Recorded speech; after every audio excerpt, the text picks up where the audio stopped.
बीड़ के आष्टी विधानसभा क्षेत्र में महेश सहकारी चीनी कारखाने का लाइसेंस रद्द कर दिया गया। इस मामले में पूर्व विधायक भीमराव धोंडे ने आरोप लगाया था कि विधायक सुरेश धस ने ही कारखाने का लाइसेंस रद्द कराने के लिए प्रशासन को पत्र लिखा था। इस आरोप पर विधायक सुरेश धस ने जवाब दिया, लेकिन उनके जवाब में दिए गए धमकी भरे बयान पर धोंडे ने फिर एक बार धस को आड़े हाथ लेते हुए कहा कि धमकियां देना बंद करें, मैं धमकी का विरोध करता हूं। विधायक को विधायक की तरह व्यवहार करना चाहिए और हमें कोई मामूली व्यक्ति न समझे। उन्होंने अपना यह बयान एक वीडियो के माध्यम से साझा किया। आइए देखते हैं इस वीडियो की सविस्तर झलक। धमकीचा मी निषेध करतो।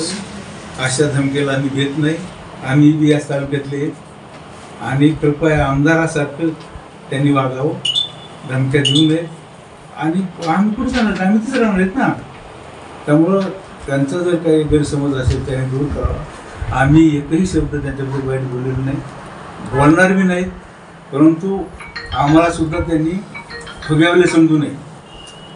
आम्ही इथेच आहोत, आम्ही कोणाला भेट नाही आणि देण्याची काय करायची आम्हाला, कोण काय करणार आमचं।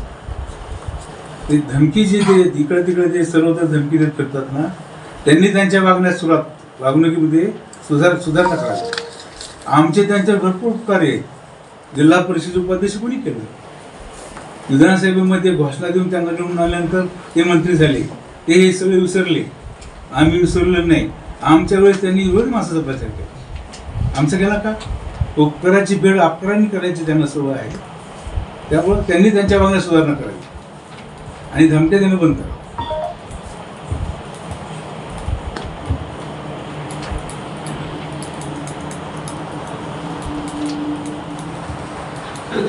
परत नाव सांगितली मोठी यादी म्हणजे तुम्हाला याला सोपं जाऊन म्हणून त्या बंद झालेलं नाही, तर त्यांनी विचारलं ते बंद झालेलं लायसन रद्द नाही झाले। ते काय विचारला की ते 17 कारखाने झाले म्हणजे ते खाजगीच झाले। त्यांना म्हणा नाव का नाही विचारलं तुम्ही त्यांना? ते माहिती यादी, हे माहिती यादी माहिती यादी माहिती ना।